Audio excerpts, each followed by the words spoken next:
Samajwadi party की चुनावी आम सभा में पन्ना के गुन्नौर विधानसभा क्षेत्र जमकर दहाड़े समाजवादी पार्टी के राष्ट्रीय अध्यक्ष अखिलेश यादव। उन्होंने कहा, प्रदेश की बदहाली के लिए भाजपा और कांग्रेस दोनों पार्टी जिम्मेदार। वर्तमान भारतीय राजनीति पर कटाक्ष करते हुए भारतीय जनता पार्टी के प्रधानमंत्री का कड़ा विरोध प्रकट किया गया और चुनावी समर में जारी की गई सरकारी योजनाओं पर जनता का ध्यान केंद्रित करते हुए क्या कहा गया। पन्ना गुन्नौर विधानसभा से हाई न्यूज की संवाददाता शलभ मिश्रा की रिपोर्ट।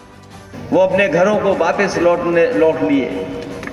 और आपको मैं याद दिला दूं, पत्रकार साथियों को याद होगा, देश में 2 ही गर्भवती महिलाएं पैदल चल करके घर पहुंची थी। एक अपने पन्ना की और दूसरी ललितपुर की महिला थी जो गर्भवती थी, न जाने कहां से चलते चलते पैदल आई थी और यहीं पर किसी पीएससी में एडमिट किया गया था उसको। और दूसरी गर्भवती महिला ललितपुर में चल करके आई थी। क्या आप कल्पना कर सकते हो, जो लोग दावा करते हो हमारा देश विश्व गुरु बनेगा, उस विश्व गुरु देश में जब लॉकडाउन गरीबों को जरूरत थी, इन्होंने साधन नहीं दिया, कोई इंतजाम नहीं किया और अपने हाल पे छोड़ दिया। और आज भी जो लॉकडाउन हुआ था उसकी वजह से जो नुकसान हुआ उसकी आज भी भरपाई सरकार ने नहीं की है। दुनिया में जितने देश हैं कोरोना के समय जिनका नुकसान हुआ उनकी भरपाई की सुप्रीम कोर्ट ने कहा कि मदद करो जिनके परिवारों की सदस्यों की जान गई।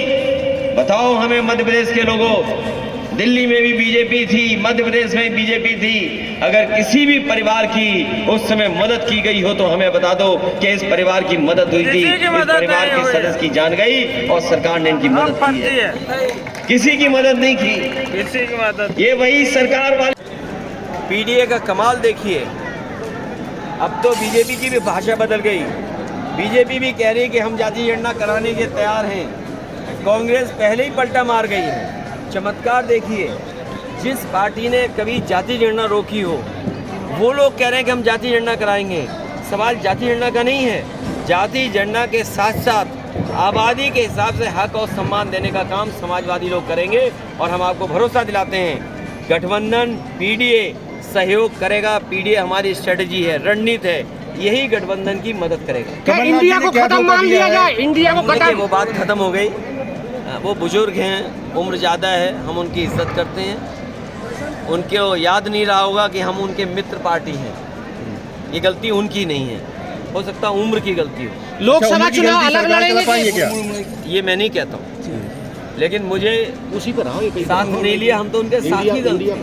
लेकिन अच्छा किया उन्होंने हमें छोड़ दिया, अगर बाद में छोड़ते तो हम कहीं नहीं बसते। आज पन्ना जिले की गुन्नौर विधानसभा प्रत्याशी के समर्थन में वोट मांगा। लोकसभा चुनाव आएगा तो लोग उसी पर तय करेंगे क्या करना है। गुन्नौर विधानसभा में प्रत्याशी को आपने चुना है, अब क्या चाहेंगे?